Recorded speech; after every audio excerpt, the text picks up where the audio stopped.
So you're in LA, I'm in Texas. Texas. They have In-N-Out in Texas now? Yes, they do. They have quite a few of What them. the hell? Pick, You need to pick come east. just around here, there's like 6 of them. I kind of think like I'd love to have an In-N-Out local, and then we got like another local chain here. It's a Pittsburgh thing called Primanti Brothers. If you ever had them, No, never had them. they do sandwiches and stuff from like I guess they started in like the strip district in Pittsburgh, and they have like everything is in the sandwich. So it's like if you get a pastrami, it's like pastrami and French fries and like a kind of an ethnic coleslaw. So it's like a vinegar slaw, like in the sandwich, and it's a monster sandwich. And like I would like rolling through Pittsburgh, like I would hit it like once, maybe twice a year, and it was awesome. And then they put one in my town, and I'm like, like I have eaten them enough times now that I'm like, that's gross. You know what I mean? Like you can't eat them every day. I mean, I don't know. Somebody does. Somebody with way more like, arterial flow than me can eat it every day. But like, but yeah, it would probably be the same with In-N-Out. Like if they actually came here, it would not be a good scene. It would not be a good scene. And considering how busy they are over here, the lines are just like, Chick-fil-A back home, like the lines get ridiculous. In-N-Out over here is the same thing. Mind you, Chick-fil-A is not like that over here. It's empty. I'm probably going to make enemies for saying this, but I don't really get Chick-fil-A. Like I don't get Chick-fil-A either. I don't get I have friends who are like, no, it is amazing. And like, it is. Honestly, when I compare chicken sandwiches, yeah, Popeyes beats them all, in my opinion. Really? I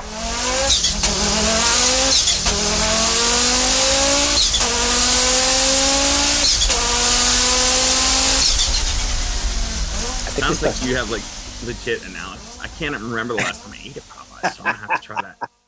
Well, Ray Reyes, I'm catching you in a hotel in Dallas, Texas.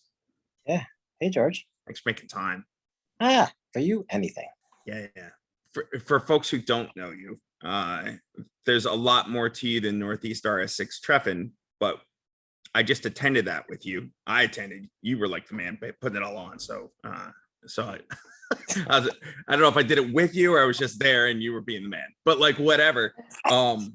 We just did that. So at some point I'd like to get to what on Instagram it's NERS6T on Insta, and then they can find you from there, I'd imagine. But I met you a long time ago and it wasn't an NERS6T. So can you give me a little background on you first before we get into the event? I guess started with cars or started with Audis. I don't really care. Let's start with Audis. We're going to disappoint one brand considering, but it's okay. I think we can disappoint that brand.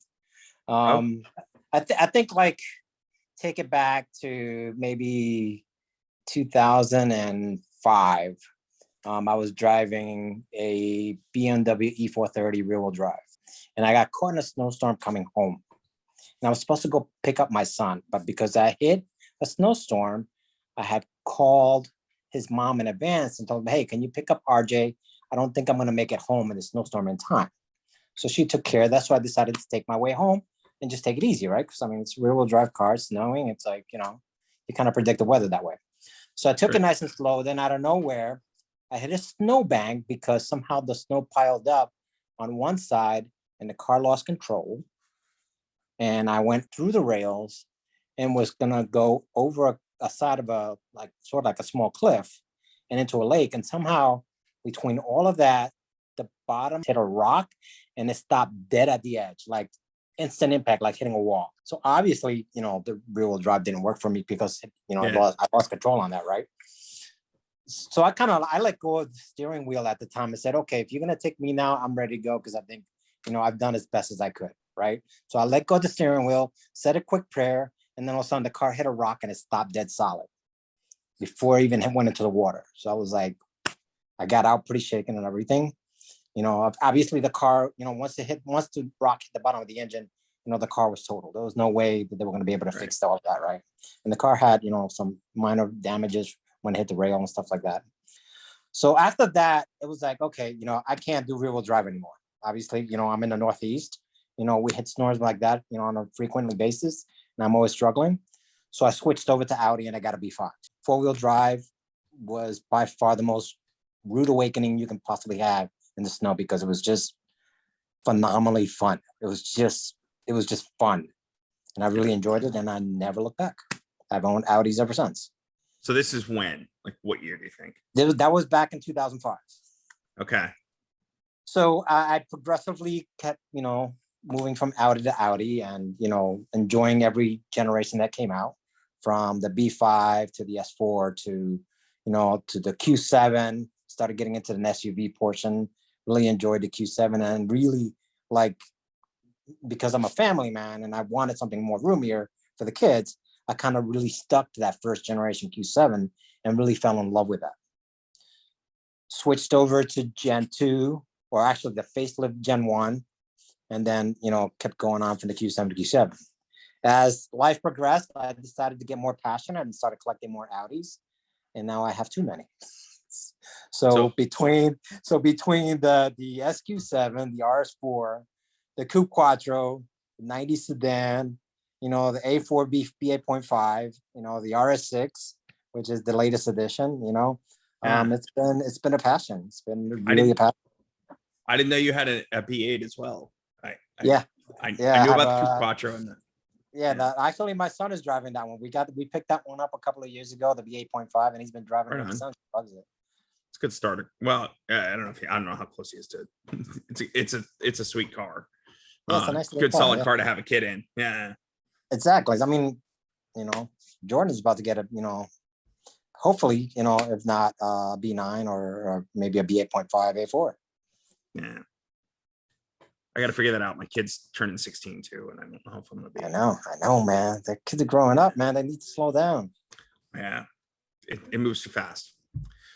So on the RS6 thing, you got one? You got one early, right? That's not the one you currently have. Yeah. So that's a good story though, because you and I got into that conversation back, because I think you were the one that told me that it was coming to the US back in 2018.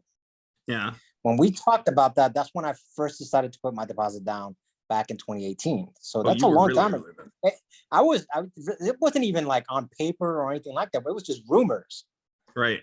And the dealers were like, they take a deposit. And I was like, George, no, my dealer took a deposit. I'm on the list. Remember we talked about that? I'm number 3. Yeah. Yeah. So I was on the list very early. So that was kind of cool.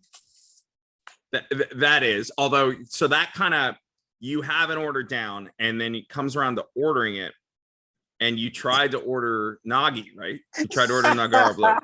Yeah, I tried because I didn't want the 1-25 because they didn't have carbon ceramic brakes. Well, did you know those tributes were coming when you ordered yours? I knew that it was coming, and I knew how it was coming, and I knew that it didn't have ceramic brakes, and it was going to be limited on speed without the ceramic brakes. And I'm a speed demon. You can't stop me at 150 miles an hour and expect me to be happy. So I didn't want that.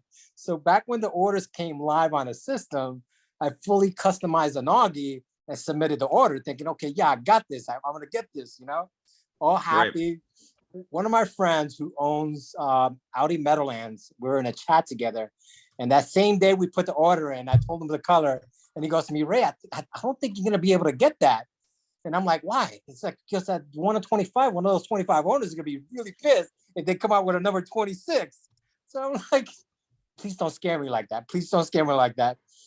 Lo and behold, we called up Greg that same day, right?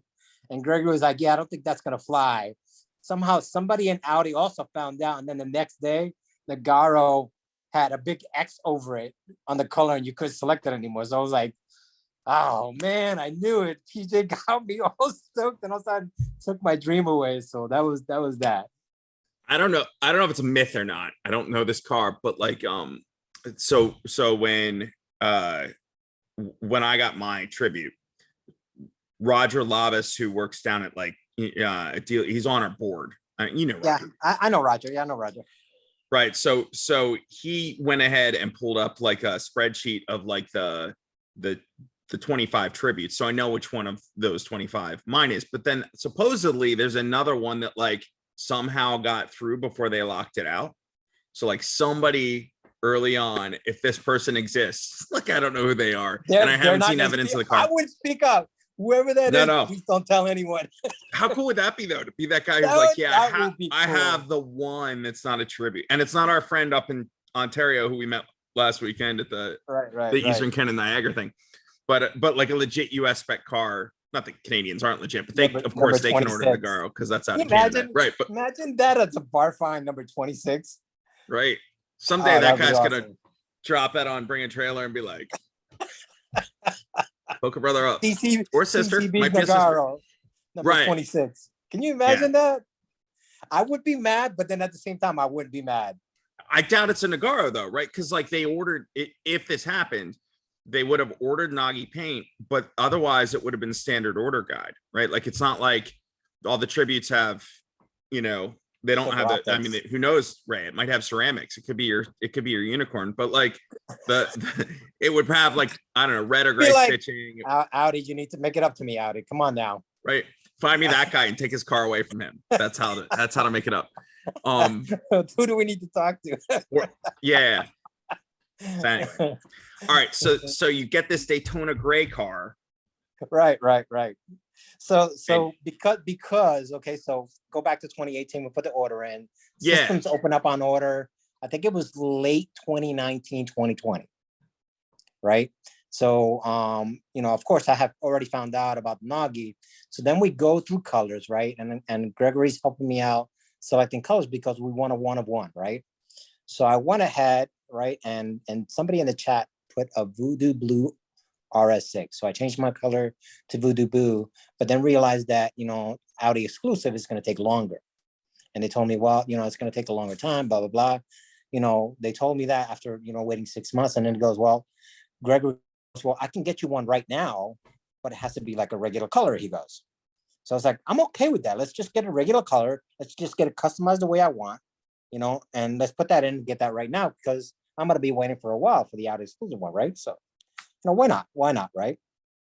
So my dealer puts in the Daytona one and it comes in like in 5.5 months, right? It came in quick, like, you know, considering I already have been waiting since 2018, you know, and drooling since then, right? I mean, 6 months was nothing, right? So we get the Daytona one and I mean, I didn't care about the color, just the car was absolutely amazing. It was just, it is a phenomenal car. And people say all these things, well, it's heavier, it doesn't handle like the C7. You know, I have a thing where I don't test drive a car I plan to buy because I want to be the version of the driver and experiencing that for the first time. That's, you know, even though people have the reviews and we read all those reviews knowing that we write for the magazine, you know, I wanted to have that experience on my own without test driving it, right? So first test drive I go in and I'm ripping this car like, you know, there's no such thing as a break-in. I'm ripping through gears like, and I'm smiling like a kid in heaven. It was like, oh my God, this car is insane. And I thought the R8 was crazy. This thing was just fast. It's just a fast car. It was just that much fun. I really enjoyed it. And then of course, you know, the Voodoo Blue came in just a couple of months ago and we wound up swapping the gray one for the blue one. And of course, you know, since I waited for 2 years on the Voodoo Blue, I hugged it as soon as I saw it. I just put my arms around it, even with the plastic wrapped around it. I was like, I can't believe you're here. It's like, you made it.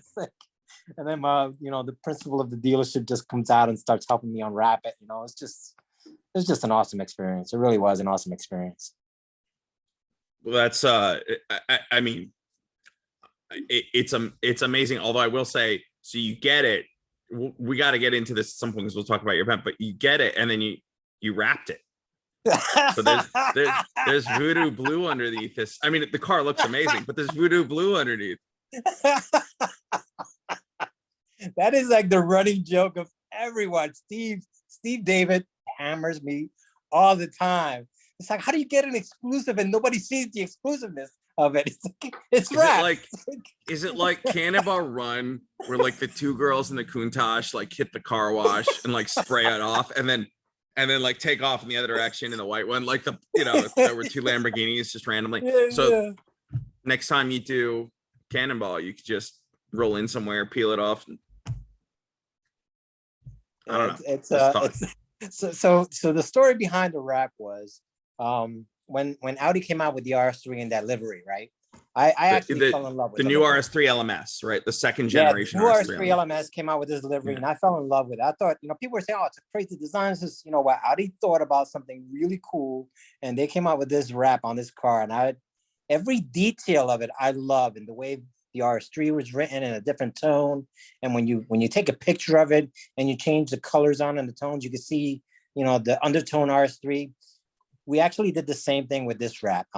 Darius, who's up in New Hampshire, designed this car from scratch. He did the 3D design on the RS6, which doesn't exist. And then he did the wrap on an RS6, which I thought was an impossible job, but he did it like in 3 days. He was just phenomenal. His Instagram is Rapid Rabs, and I'll show that to you in a minute.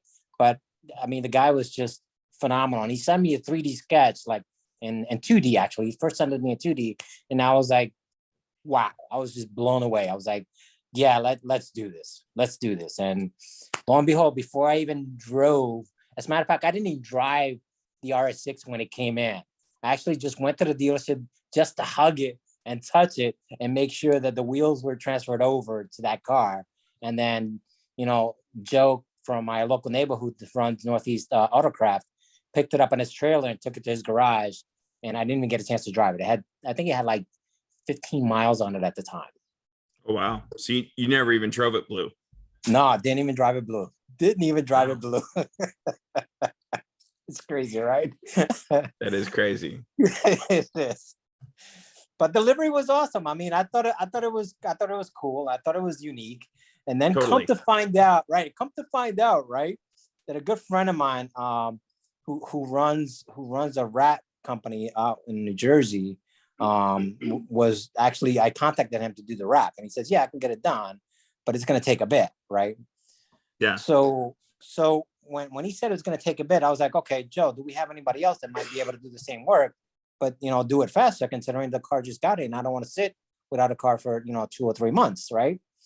Yeah. So we contacted Darius, and he got Darius to do it like really quickly, and it was just phenomenal.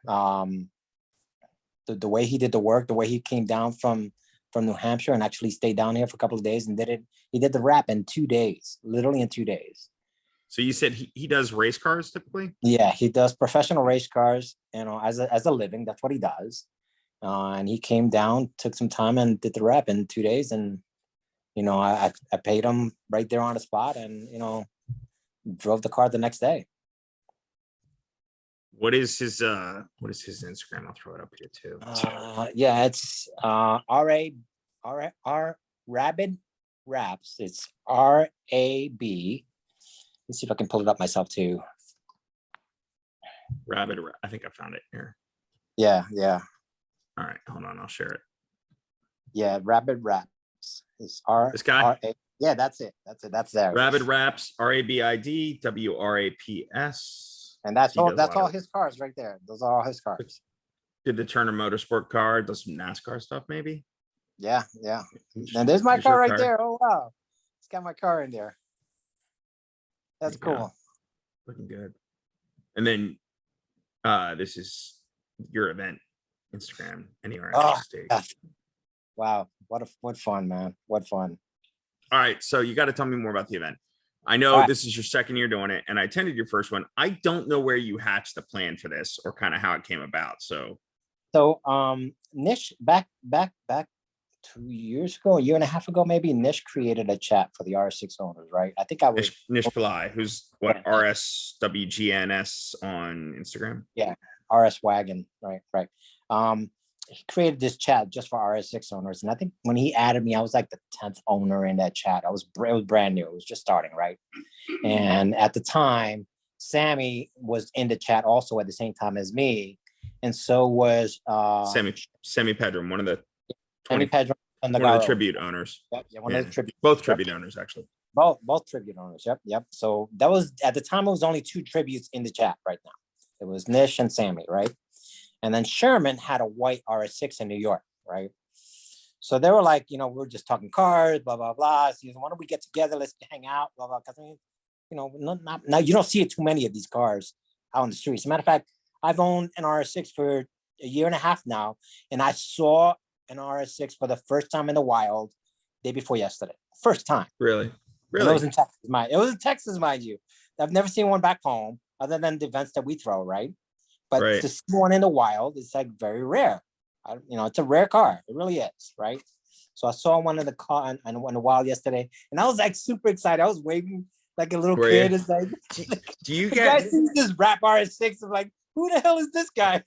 on one hand, it's always the Mopar guys, it seems, but there are always people who want to go with it. But the other thing I find is that they're like, sometimes I'll see like cars coming up in traffic behind me, like going nuts, and I feel like they want to, you know, they're just driving like jerks or, you know, whatever. But then they you know, I'll try and put some distance on, they'll catch up to me. I've had several cars like just pull up fast enough to like get some like video footage of the car, right? Like they want to like, oh, they saw one, and then that's it. Then they bail, right? Like Yeah, that's it.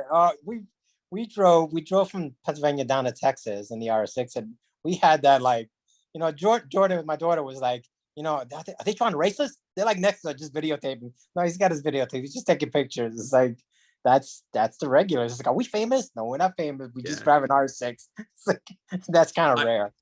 I did the same thing last summer with actually we were doing the deal on our tribute at the time, and we're up on like Cape Cod going to Maine on vacation in my wife's e-tron, and like your guy, he was at last year's event in the Goodwood green car. He lives up in Cape Cod, I think. Yeah. Steve Austin. Steve Austin, yeah. So I see his car in traffic, like way no up relation ahead. to the $1 Million Man.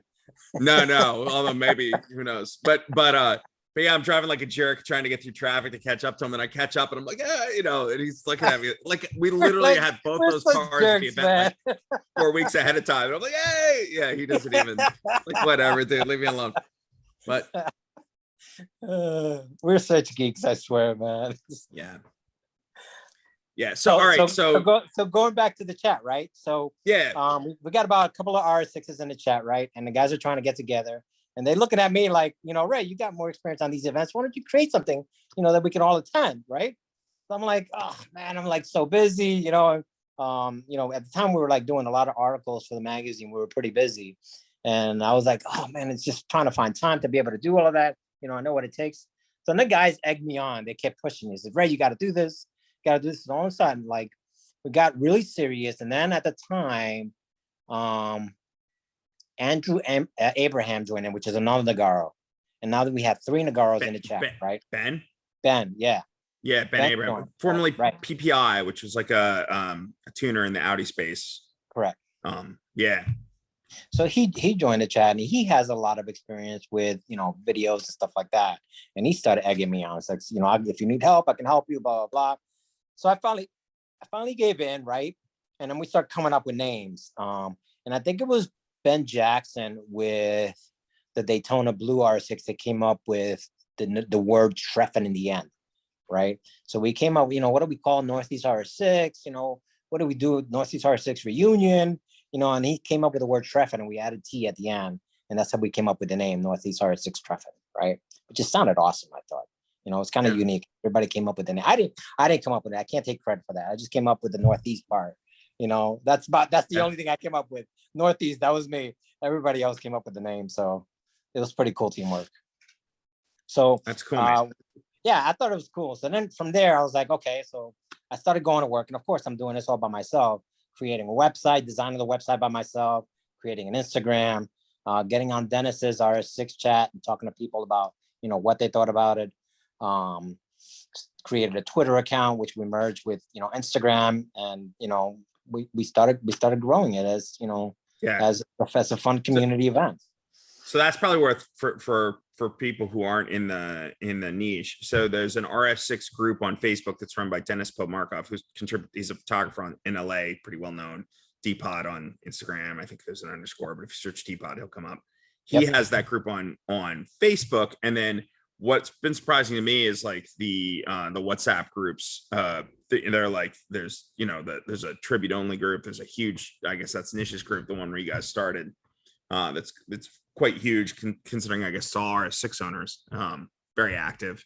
but like Mhm. that's how y'all largely communicate, right? Those Yeah, couple groups. Yeah. right. And then from that large group, we spun off and created an R6 chat, Northeast R6 Treffen chat, where it's just focused on the guys that were going to attend the event to try to coordinate them, to make sure that everybody we're meeting at certain locations, planning their routes, making sure that we're going to get there on time, whether or not we're going to come the day before, the day after, stuff like that. We plan all the logistics Right. in that chat, and we executed last year, and it was phenomenal because the sponsors that we got for the event, we got 20 sponsors, and all of them were super excited what we were trying to do. I mean, they were really excited about what we were trying to do, and even NGP got on board, and you saw them. They brought out their race car to our event. Yeah, and they loved it. We had a great time. We were going around the track taking videos and stuff like that, and we had a great time. Really was phenomenal. So last year's formula was pretty much what's the track that's down there in Virginia? Dominion Raceway. Dominion. Yeah. That's right near I-95, south of Virginia, down near Quantico, Virginia. And like, so that's where New German Performance based in Manassas, they came out. Correct. You guys swung by Audi of America the day before, kind of met up with some people from Audi, their headquarters, even though it was closed. Someone came in, which I thought was cool. And that was cool. That was cool. So, and then you guys did some, at that time you did what, parade, like you had an event all day, and then you did several like parade lap kind of photo shoot opportunities where you had this really insanely talented drone pilot there who was doing, I remember some of the stuff he was doing even like in the parking garage the day before was like, man, something's gonna hit a wall, but it never did. He was super tricked. No, he that's all he does is race drones, and he does videography for some of the stuff that we did, which is on a racetrack and stuff like that. And we found him through Chris Soto. Chris Soto was our normal video guy that we use pretty much on a regular basis. And Chris said, he knew Jason and has worked with him in the past, and he recommended him. So I had a meeting with him, and we designed a contract on the work that we wanted to do, and he free flowed everything, and it just came out. His drone footage was by far the best I've ever seen anyone do stuff like that. It was just phenomenal. Yeah. So first year goes really well. How many RS6s did you get? We had 40 registered, but we actually got 19 last year. Last year was 19, but 40 registered. Yeah. And then fast forward to this year, and in the Poconos, Pocono Raceway is the track. Yep. One of the things I thought that was cool, I didn't participate in it, but one of the things that I thought was really cool that you integrated into, what was the name of the event that was already there? That was a roll racing event done by I think it was roll. They're called rollstock.com. No, it's not rollstock. It's, hold on, I'll tell you. It's roll racepicks.com, but that's not what the event is called.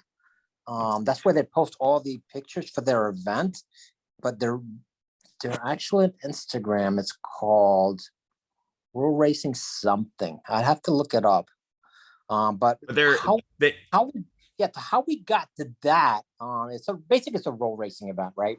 And how we got into that was we were trying to schedule Pocono for July 9th, and they told us there was another event at the time, and we couldn't book at the same time. Interesting. Right? Yeah, we had no idea who it was that was having an event on the same day, right? So then it turned out that Mark, who was in the chat, in the Northeast R6 chat, right, said, well, a friend of mine actually has an event on Pocono. And he said the date. And I was like, well, wait a minute. That's the same day that we had planned to book our event. Maybe he's the one that has the racetrack and we couldn't get it because he's in there. So lo and behold, Mark hooked me up with this guy named Sean Patel, who held the contract for that day and was holding the roll racing event, right? And I talked to Sean and I told him what we do and what we had planned to do. And he's a big fan of the RS6. He has an RSQ8 and a McLaren, right? And he says, yeah, why not? I mean, I'm down. I would love to bring some, Mercedes E63s to come and race you guys. That didn't quite, develop fruit because there aren't too many E63 wagons out there in the US, let alone the Northeast. but we had the numbers for the RS6 to actually pull it off. So Race Motive. Thank you. That's the name. But yes, Race Motive. Yeah, I just pulled it up on the Pocono Raceway site. Thank you. I was somewhat familiar with that event because we have, being here in Central PA, Pocono's not that far away from here, and I know there's some folks who come to our local Cars and Coffee who are really into drag racing, with pack rides. They have a YouTube channel, but they go up there with some of their friends and do that. And what roll racing is, well, do you want to, I know you did it that day. You want to explain what roll racing is? Yeah. I've done roll racing before with the RA, and considering that I'm part of a race group in Pennsylvania, we used to do it on a regular basis. So what roll racing is that you get two cars that line up next to each other on a similar takeoff speed, and there's some cones that you need to meet a speed requirement before you hit the cone, right? So for Sean, it was 65 miles an hour before you hit the green cone, and you can floor it. If you go above that, then you get disqualified. So the idea is you roll race two cars side by side, hit the green cone at 65 miles an hour, and just hammer both cars to see who beats, what in that quarter mile. So they run. What's interesting about roll racing to me, I've never done it. I've never been much of a drag racer, but what's interesting to me about it in particular is how well it's suited for these cars. Because the first year that you told me it was at Dominion, I wasn't sure if you're doing like track day, HPD or something there. And like I've seen people run big body Audis at roll race, or sorry, at Dominion before. And I know Phil Ackley down in our Potomac chapter has run, he ran an S6 there and like ceramics and on that and whatever, but like joined the Gold Club when you overheat those brakes, and he boiled off. You told me about that. Yeah. It turns gold. It turns those gray calipers gold. So like, so he did that day, and because it's just a small tight track, really not set up for big heavy cars. And when you have a big heavy car, it's an expensive day, right? You're going through tires, you're going through brakes, and that gets spendy. But like this is interesting because it's, you're largely, it's like a high speed, just a roll on, like these cars are built for that on the Autobahn. So like could probably just do it over and over and over again that day, and really no big deal because, it shows the best qualities of that car in optimum conditions, right? Like other than, other than hooning around in the snow, which would also be fun. The RS6 is really built for like roll racing. So it's interesting. I'm going to show up. Really so your event was, here's a shot somewhat overhead of the event. And what's cool about it is, it's like, we're right there between the paddock and the front straight, which is where the roll racing happened. So like, you literally would like roll out of there, just beyond your tents. There's a gate to the right out into the pit row. And then, you're like going out to a roll race. So like several of you, I think when we pulled in, you had to have a helmet and what else for other requirements? I know there were a bunch of long sleeve and a helmet. Okay. So there were a bunch of people that day who were doing it. I didn't, just whatever. I wasn't really, I was working that day, but like a lot of the folks did. I don't know. I would be interesting to hear. I don't know if you paid much attention to how folks did that day. I know there were like all sorts of tunes there, whether it's different ECU tuners. I saw APR posting some shots of about some of their cars that came out. I know there were some Unitronic people there. Sorry, customers of both APR and Unitronic. Not. I don't think APR nor Unitronic were there. But like it was. I know they were, kind of aware. Any thoughts on how folks did, or like even? I know there are a couple guys running stock cars. Yeah. And I know there was. I got to give kudos to APR. I mean, those guys were posting our pictures like early in the morning. They were on the game. They were posting, APR stuff. And they're one of our sponsors. They were posting APR cars early in the morning because we got there and we were lining up right away, and they were out there with Mark, Steve, who else? A few APR cars were there. And they were running really good times. APR's Mark actually got a 144, which was the highest speed on the track from all the rest of the R6. Right. Himanshu was in his Nardo, and he got a 142, and he's never raced before in his entire life. He was running Unitronic. So he was green, never put on a helmet ever in his life, and he was running a 142. you know, so they were pulling off some really good times. Me, I think I got like a 135 or something like that. I'm stocked. Oh, really? I'm stocked still. So, but still, I wanted to get out there and just, you know, go out there against because you know, Spiro went out there with his NGP car, and he's APR also, and his car is like really modified. And Right. I wanted to go out there and get a picture, you know, where it was NGP versus NGP, because you know NGP is doing all the mods for our car for the magazine, and I wanted to Right. show that. And we got some pretty good pictures of us going against each other, even on video. You know, he just blew past my stock little car like it was standing still. It's amazing what these teams can do on this car. Well, I would say there's some amazing cars there, and we'll kind of touch on some that. I got some of the gallery up here and I'll pull them up, but like worth checking out on the Audi Club NA Instagram. In the I believe we did it would have been a live. So I think it was either an IG live. Yeah, it was definitely live. I was going to walk around and look at the cars, and then Nish Pillai showed up, who basically knew everybody and pretty much knew what everybody had done to their cars. Yeah. So he was like, "Yeah, I'll come with you." You know what I mean? And walk me through it. Well, thanks, because I would not have known the owners' names. I would not have been able to spot all the mods, etc. And Nish was like, you know, Rain Man when it came to like just knowledge of these cars. It was truly impressive. Yeah, But like, I always bust Nish because Nish is always like, you know, I have this, I have that, because he looks at everybody's modifications and he copies them and he wants to make it his own. So I always bust him a little bit. I give a little chop every once in a while, you know, because sometimes he earns it. yeah, but he did a great job. And so like if you want to see like really car by car, probably more in depth than we're going to go here, check out that live that we posted on. That was a very good video, by the way. Yeah, I'll have to see. I mean, I'm sure I don't even know if we saved it or if I can export it from IG to put it on YouTube. I don't like to go around and film it a second time, and you know, and landscape probably wouldn't have made sense, but like it's definitely there. But and I think he did a couple in depth too, like later on. I think he enjoyed it so much. It's like, hey, how about we do some in-depth ones with the owners? Like, dude, that sounds awesome. So Bill went around with him and they shot a bunch of other cars as well.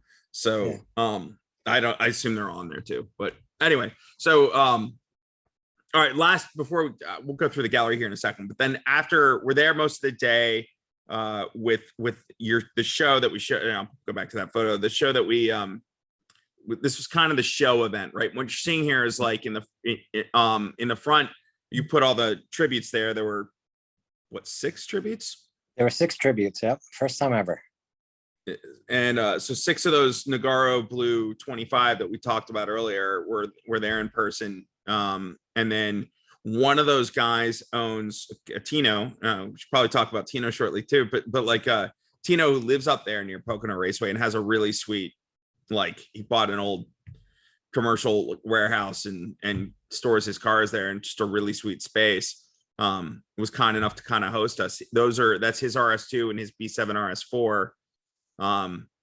And then there are a bunch of RS6s we'll kind of get into. The other thing you're seeing there though that I thought was cool this year was like just some of like the bigger Avant enthusiasts that I know, whether it's Chris with Parts by Topher, that you can just see the nose on the left there of his all road. He's got a Nagaro all road.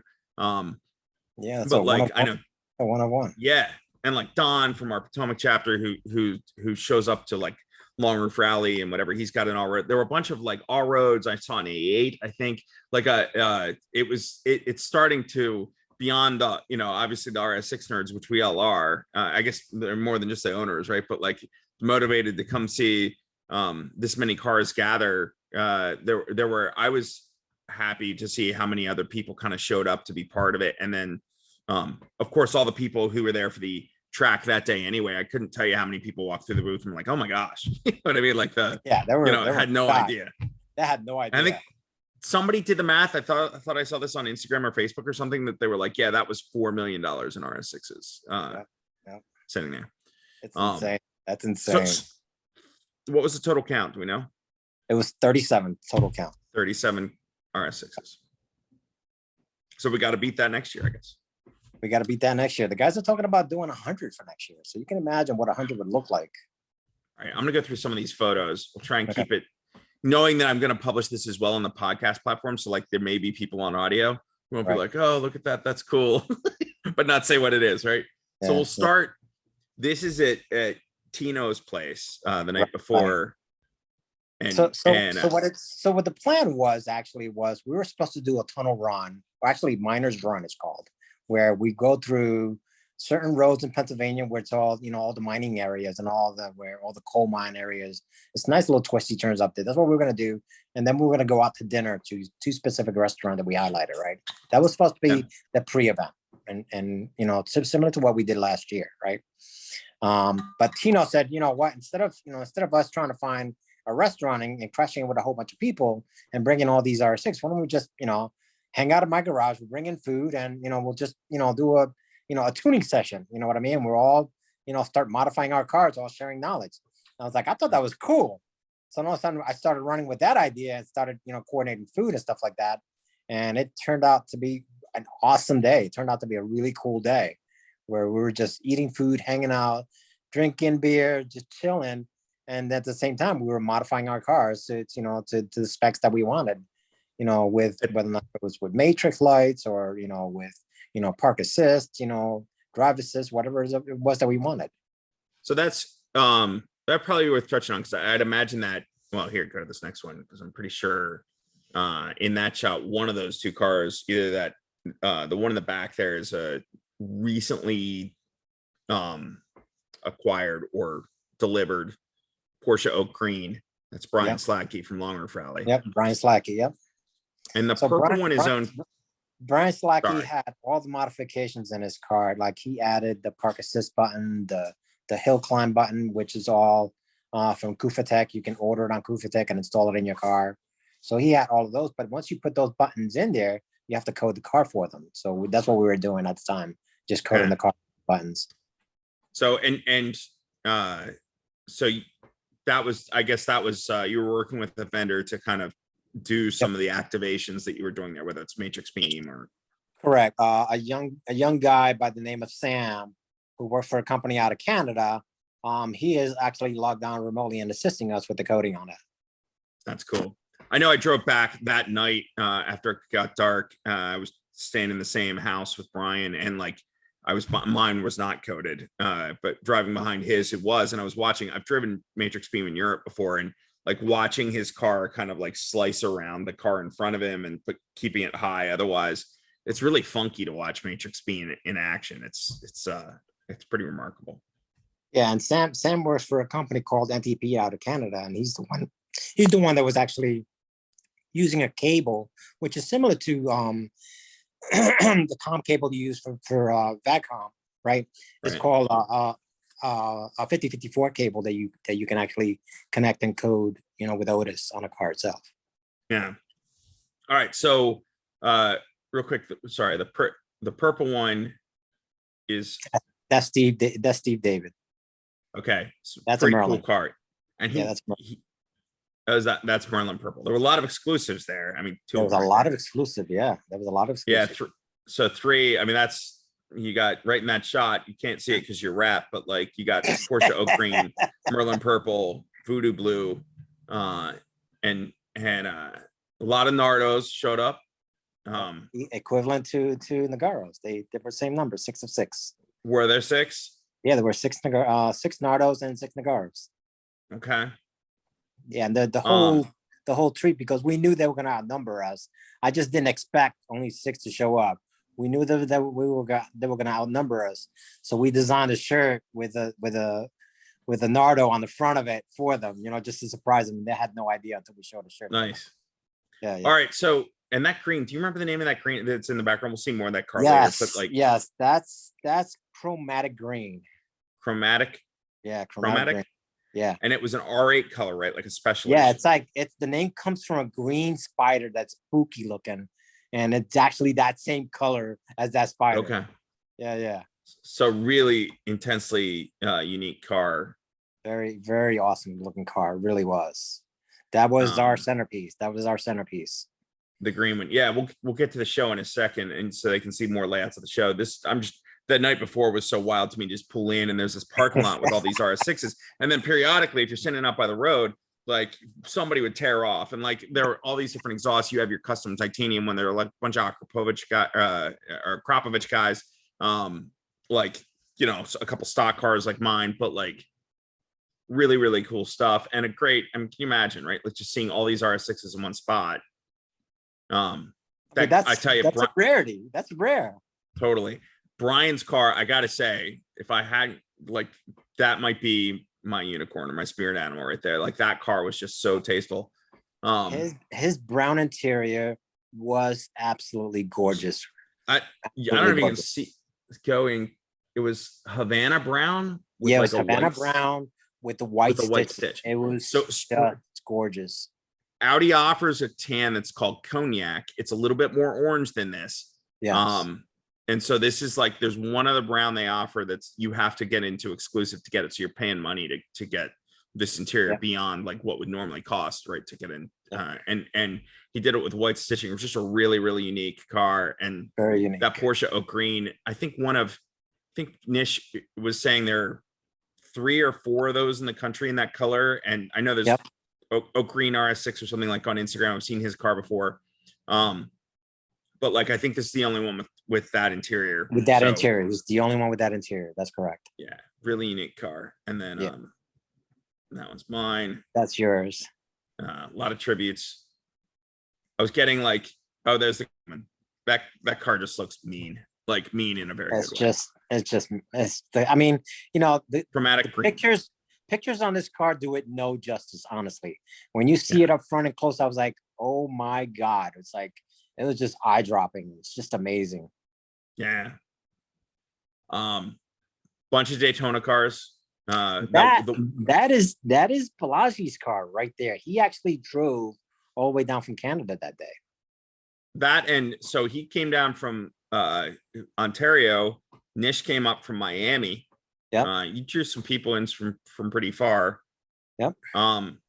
And then there's the matte Daytona gray behind that. I'm sure I have other photos of that as well. But that's a factory matte. That's not a wrap. That's a factory matte. That's Spiro's car. Yep. Right. Spiro's car. That car was in GP's lobby for a long time. Spiro's had it about a year. It's on display there. Yep. Yeah.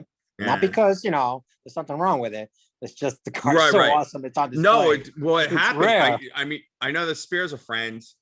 He got it last summer, I think right before he goes on vacation up in southern Maine where I go too. And like, so I think he got it right before he went on vacation, drove it from his home in, I guess he's in Maryland, up to Maine, and then drove it back. And then for the winter, he was like, you know, got to store this, get it off the road. And he's got a bunch of other cars or whatever, so he could. And you know, John from NGP was like, I'll store it.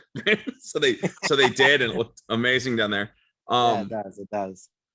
But so and that's Nish's car, which is like a Nagaro, but then with like the silver optic, like the like those kind of blades in the intakes. That would be kind of more consistent with the Euro.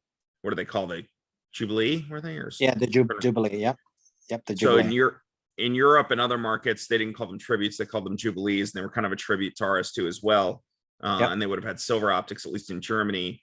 And then that's got a body kit on it. Again, you can go through Nish's piece on our live for that.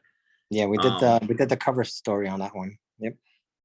Yeah. So there's another shot of Spiro's, again, factory Daytona matte. He said I guess it's been wrapped matte as well, but it's actually matte underneath. Like it's or you know, he wanted to protect it because it's whatever, but it's legit. Yeah, it's a matte PPF. Yep. Yeah.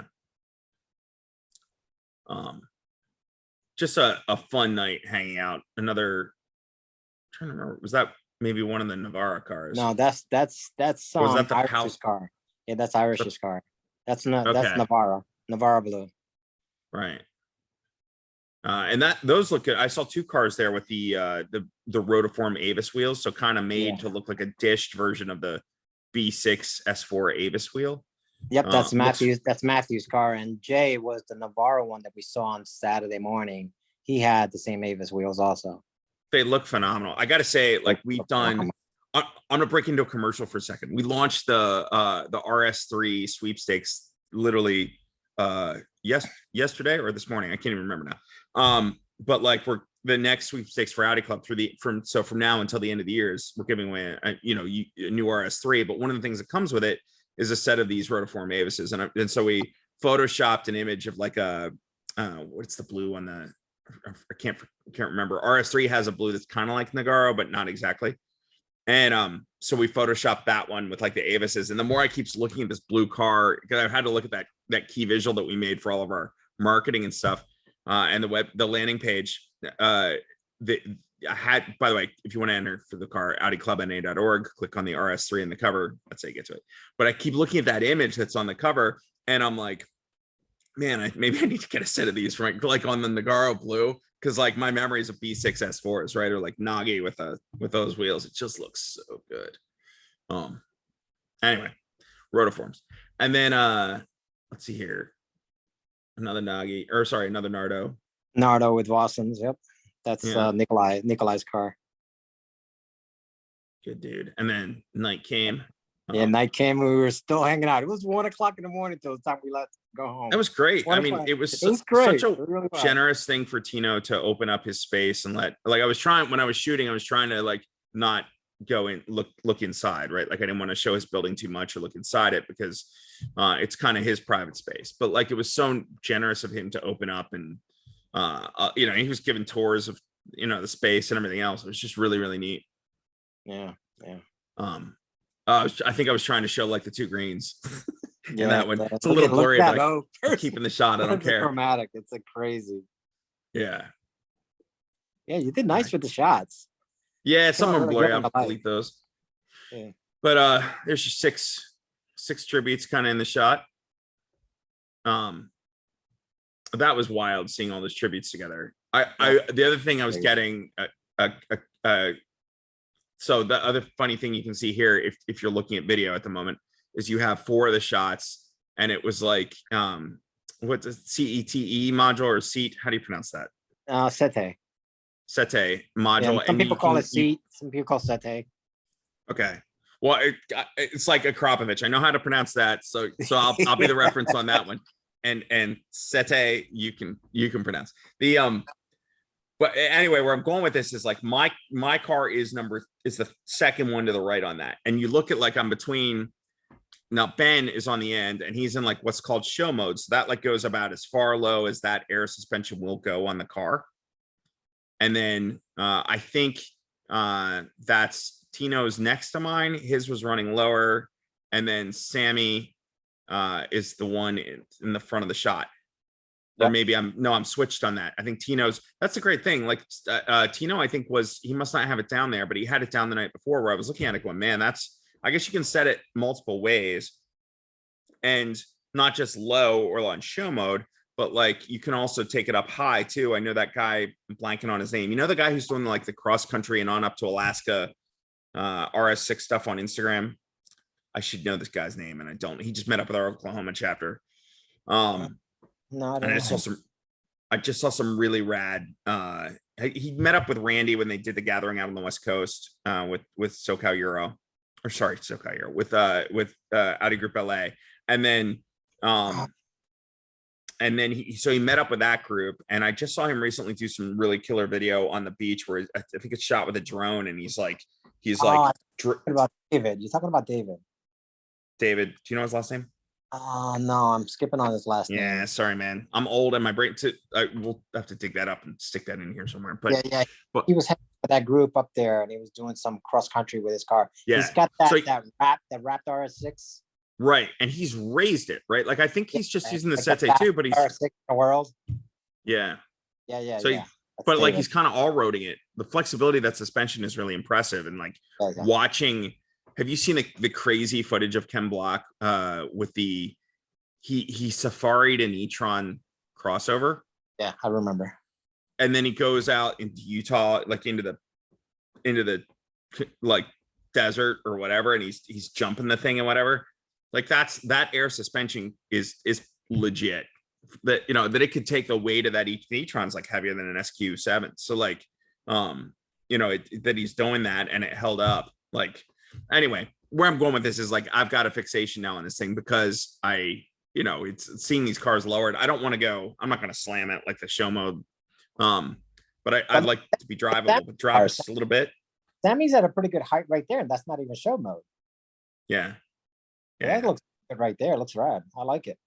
I'd probably just go a touch higher because I live in Pennsylvania, and how shall I say? I have less than prone. yeah, I have less than stellar luck keeping great monitoring of potholes and things around me. So I'd probably go a little higher, but I'd like to drop it just a little bit because I don't know, it's funny. I always thought there's like this when I would go to like Waterfest or I would go to like particularly SEMA, you get like this, like when you're in the environment of SEMA, you start to think about how boring a stock car is, but then you get back out in the real world and it's like, yeah, but it's not ruined, right? Like the upside to the ride height I have, and in normal daily life, my car is more Superman than Clark Kent. In that crowd, it's Clark Kent all the way because a lot of like Superman around me. So like, I don't mean that it's just the ladies too, whatever. But like, I mean, bad analogy, I suppose. But like, it's the tame one, right? In that group, it's the tame one, and those cars are also insane. I don't know. I'm gonna have to lower it. I'll quit waxing on about that. So I'm gonna get one of those models. So there's Tino's RS2 and his B7 RS4. I didn't realize he has. I am way out of my league on BMW knowledge, but he's got is it an F90, like a more modern M2. No, M4 or M3. Is it a sedan? No, it's an M3. It was an M3. But M3, but it's a very rare blue that they did as a tribute to old cars. It was a very rare E30 M3 color. Yeah, I can't remember, but it was really nice. Yeah. So he's got that, and it wasn't there that night, but he's got a matching E30 M3, and then he's got the RS2 and the Tribute RS6. Like, the guy's got exceptional taste in his car collection. But yep, pretty nice cars. Yeah. So that's where I'm looking at. I think that's Sammy's car. That's where I'm looking at that going, it's probably a little bit lower than I would take it. It looks phenomenal, but it also looks like I would damage that. That one right there that you're looking at, that is Sammy's. That's Sammy's car. Right? So there's the green again. Man, that green got so much attention that day. Oh, it did. It certainly did. All right. So, well, later in the shots. So this is Ming's car. He's a student, or he just graduated from Penn State. I probably will be on the market soon because he's from China and he's going to be going back and he can't take it back with him. So this car may end up on the market, but it's one of the RS6Rs. It's Sebring black, matte wrapped. Yep, matte PPF. Yep. Which was a solid move, I thought, because it really made all that all that opt carbon fiber when he first did the install. Like he's local to me in PA and would come out to our Cars and Coffee, and like I thought it was cool, but I was like, man, you kind of miss it, right? Like because it's all black and it's kind of disappears, and then when he did the matte, it all just kind of pops, but subtly. So, like, and then the gold-ish, what would you call those, platinum wheels, whatever. That just gave it an extra touch. I thought that was a good touch. Looks amazing. And Opt was one of your sponsors. So like later in the day, and probably later in these shots, there's an RS6R and RS6S there. This is the R, and they kind of park next to each other. So just kind of showing some of the ambiance of like good mix of people there. It was interesting here. There were a lot of blue cars, right? Like, so like you not only the Nagaro, which is obvious, a lot of Navara because it's a stock blue color on the car. There was the new, is it turbo blue? Yeah, the ultra blue. No, it's turbo blue. Ultra blue. That was Harry's car. So in that shot, if you're looking at the video, it's right behind the people standing there is the ultra blue.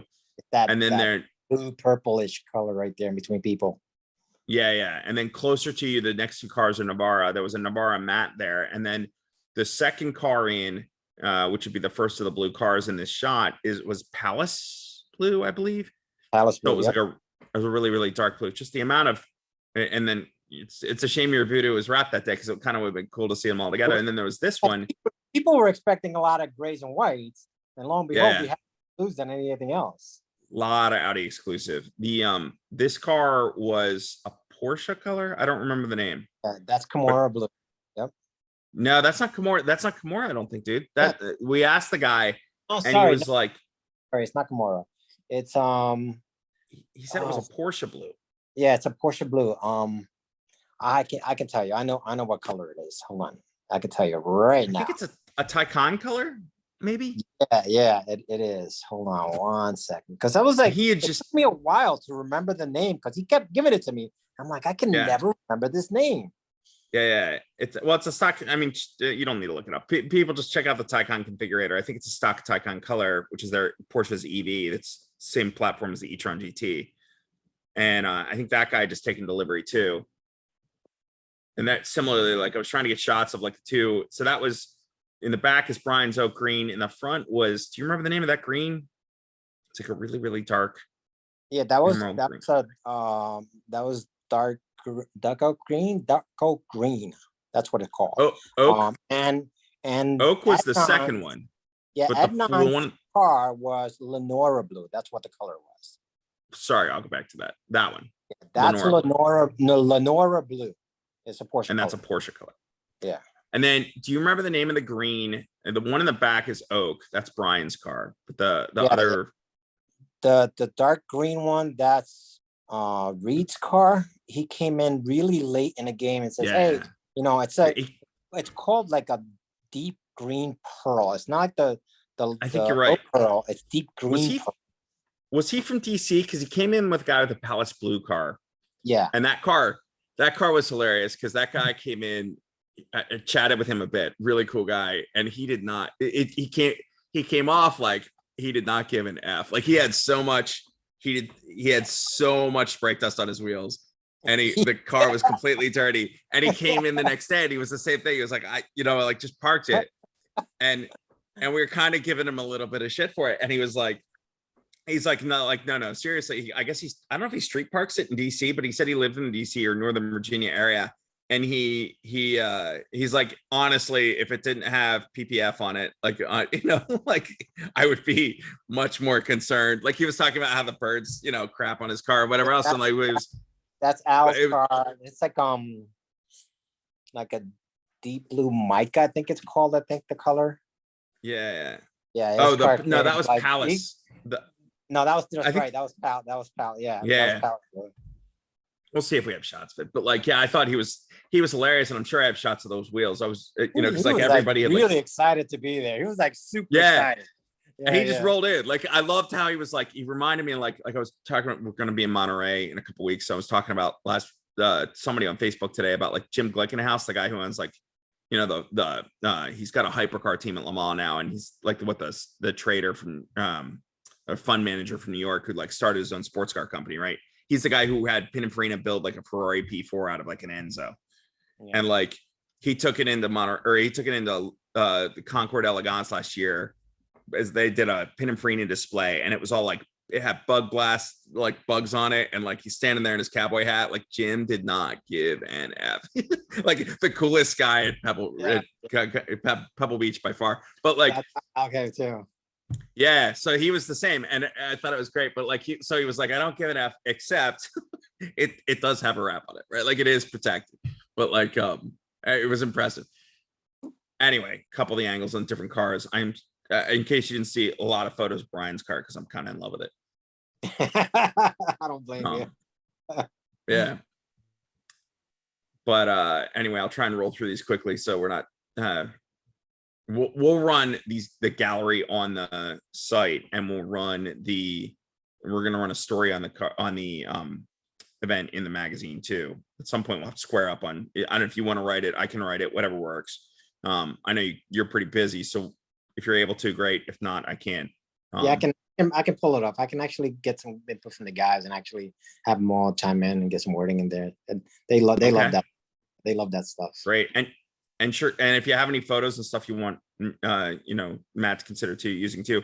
I know. Well, all right. So one things we didn't. I'm gonna stop sharing here for a second. We'll get back to the pictures. But one of the things we did later in the day, you had time to do a parade lap like you had the year before, and you had some people were out on a photo truck up ahead of us, and we went out with the RS2 first, and then kind of everybody behind, and we did at Pocono. They have like. I've run this before with one of the Motor Press associations, but like they have like the front straight, and then there's like a road course, and then back straight a bit, and then, Yep. you know, road course in again. And so we did that, right? We went down the front straight where the roll racing was, around, and then actually no, I think we stayed on the oval, didn't we? And then came back the back straight, and then came in on the road course coming in.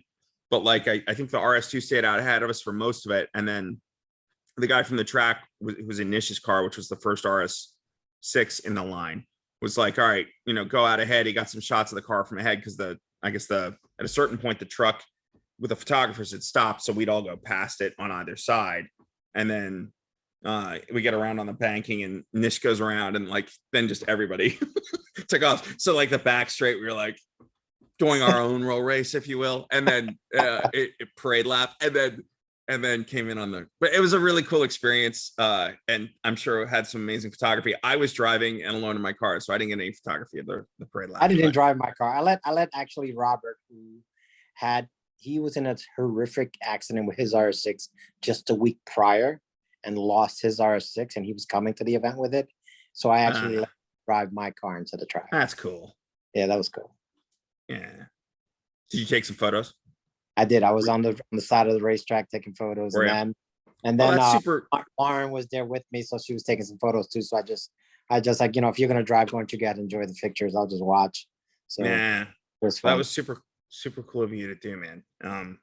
You know, you've done all that work, and to let somebody else take your car out. It's neat that you did that. Yeah, he really wanted to do that, and it was just a pleasure to let him actually enjoy it. You know, that was the whole point. It's for these guys. It's not for me. I know I'm enjoying it, just watching them have fun. Honestly, that's my enjoyment. It was very cool. All right, so back to the chromatic green, because amazing. Yeah. All right, so I will go back to this car quickly. I didn't catch the name of the owner on this one. Do you by any chance?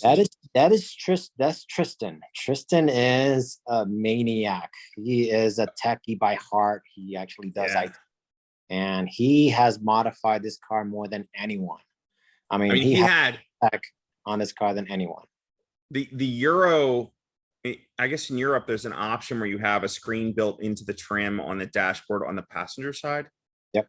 It's a pretty rare option, and I mean, that was all functional, and then like the stuff he had going on was pretty insane. Yeah. He has all custom steering wheels on it, paddles, all interiors, really nice, customized. Some really nice cues as far as even the cup holders and stuff like that he did. He had some really nice stuff. Of course, he added all the buttons and programmed them. Even that side display that goes on the trim, he programmed it to show his name showing up on startup. It was really cool. He did a really nice job with this car. He's still working on some gremlins with the code itself, because is he? We have some code problems even within the stock one. So he's working through also. And I think finally, with some fixes that Audi did, I think finally it's working properly, everything.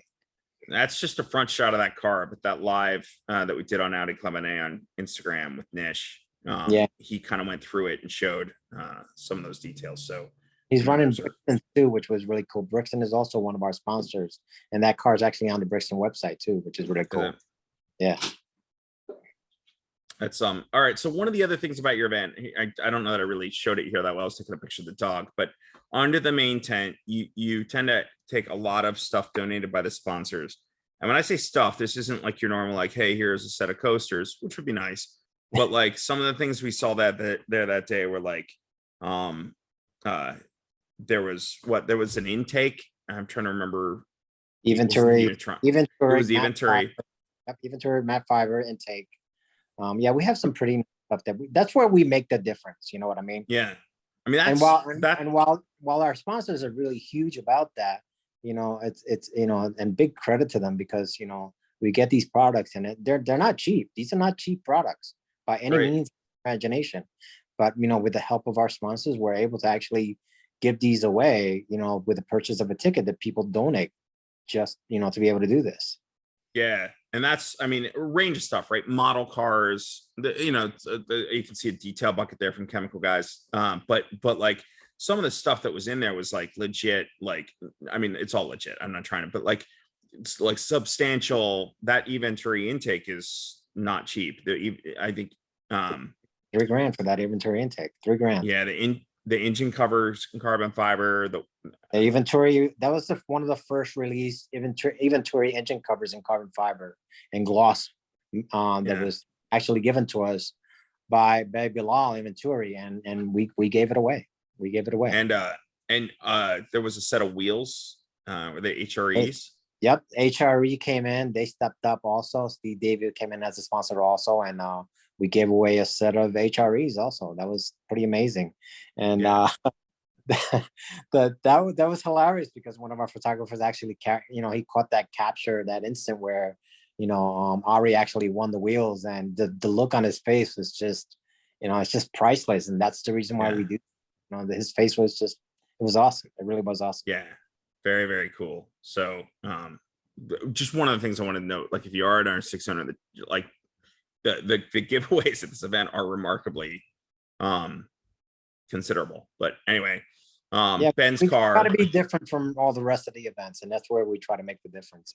Yeah, I mean, I've been to a lot of events with a lot of giveaways, but that one was particularly cool. Just, I mean, cool stuff too, right? Like there were like even if you're into the like some of the signage and like who makes the chair, the shop chairs that you give the away? Viper chair. Yeah, that's a Yeah, tradition that we have.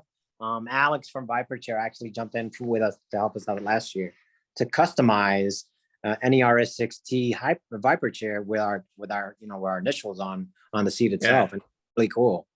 And the tradition behind those is that we give one away in the raffle, and whoever comes from the furthest distance actually gets one right away.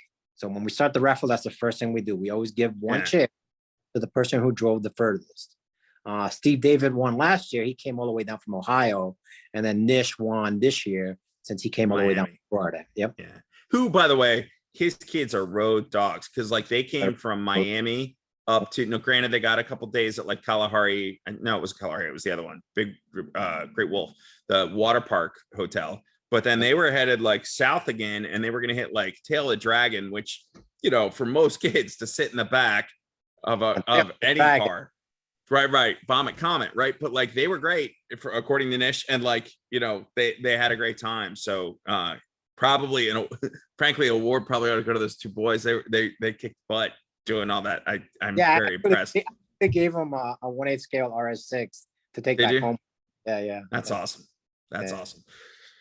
Anyway, Ben's car there on show mode. That's how low the Sete. Oh, yep, that is show mode. Yeah. And that car is insane too. He's got some like customer cars in that thing. Again, check the video on the live on our Instagram. Yeah. Bone stock, other than black badges. Sammy's car. I don't know. This is the gentleman from I didn't catch his name. He's from Greenwich, Connecticut, I believe. Yeah, that's Fernando. Nice guy. This guy. He came in on the clinch for me. He's the one I was begging left and right because I wanted to have 6 Nagaros. But getting 6 was just rare. So I begged him. And then in the last minute said he's coming. I was like, yes. I was like ecstatic, He was a cool guy. Yeah, he's a cool guy. Then this is kind of set up in front of the tent. You have the ops on either side of the green car. Yep. So on your right, I'll have more shots of those cars together, but on the right is the RS6R. On your left is a Nardo RS6S. So it was interesting when they were next to each other. We were trying to compare them, like how some of the parts are shared between the two and other ones are unique to the S or the R. Yep.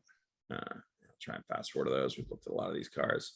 I'm a big fan of Ming's car too. It's yeah, I love his car. He's gonna try to keep it in the family, so whoever gets it goes up to the events. So hoping he finds a good owner. Yeah. So like later in the day, they pulled across the way and were next to each other. So you could see, like, for instance, like the chin is the same, although the struts around the grill are unique to the R. Yep. It's got those kind of like winglet, like gurney flaps, like the R8 GT that the S doesn't have, but the R does. The R is just more kind of, if you want more sleeper but opt, the S is probably your play. It's more subtle. And if you want more in your face, the R is kind of the one. Yep. But Right there. it was, what's that? That's a good angle right there where you can tell the difference between the wings. Right. If you go back, so you look at that like lower in the front of the wheel side of the chin spoiler piece itself is largely the same. But when you wrong way. When you look at like the winglets and like that kind of end to the chin spoiler and the splitter on the intakes, the grill surrounds that's in carbon, kind of ribbed. Yep. It's just much more kind of edgy and Yep. I don't know if the S has that vent on the fender. I'll be honest. No, it doesn't. It doesn't. The vent's not my bag, but I kind of like, I don't know that I would want to cut a fender to install it. On It's where the I'm S, on the S you can get it, but just George Yeah. decided to run it on I his. kind of like it without. I kind of like it without too, but I mean, if you're gonna get an RSR, you gotta put it on. Yeah. If you're doing that extreme of build, but like it was just really interesting seeing those cars together. It's kind of one of the unique things. Like, where else are you ever going to see other than like Opt's showroom in Germany? Where are you ever going to see two of these together? Yeah. So cool I stuff. mean, that's a credit to Bjorn right there from ABT. I mean, that's the reason why we chose those cars to be right in front. Yeah. So Bjorn Merrick, who's in Miami as well, down near Nish, which is where Ops North America's based. He used to be their PR guy actually in Germany. So he was in Kempton at their headquarters. He gave me a tour once back when he was there and worked out of that space for a while. And then when they wanted to like, Opt has been like over the years, Opt's been around since heck, they've been around for 100 years doing like horseshoes and stuff for horses. Like, but like in the Volkswagen and Audi, as Audi's kind of coming into Volkswagen in the early days, they get into it. Even they had dealerships even back in like the early 70s, right? So they've got like, if you go back through their history, they're mounting like B1s and C1s and whatever. And so they've been and they've raced with Audi, whether it was like the TT DTMs and like the B5 touring cars after Audi pulled out. Ops bought a couple of them and ran them in the touring car series, running the TTM teams and Formula E. Have been around, but throughout that time, up until Bjorn took over in the US, they've been kind of hit or miss in their distribution in the US. So you gotta take that. No, I just turned it off. Somehow my iPad was ringing, but I do have to run though. All right, why don't we wrap it up? Dude, thank you so much for your time. It's just been, I wanted to catch up and kind of go through the event and get some background on it. Like I know some, but nobody better than you to talk to get more. So No problem. Yeah. Thanks for making time in Dallas too. You're traveling. So I know I'm traveling for business. I know. hopefully I didn't bore your family out trying to stay quiet in the hotel room. I'm like deal with you talking about cars for a couple hours. So and she's doing good, but she can be a pain in the butt too. So I gotta definitely. I'm sure she might say the same about you. So no, she probably would. Yeah. All right, man. Well, All right. be well. Thanks for your time. All right, man. Take care. Later, George.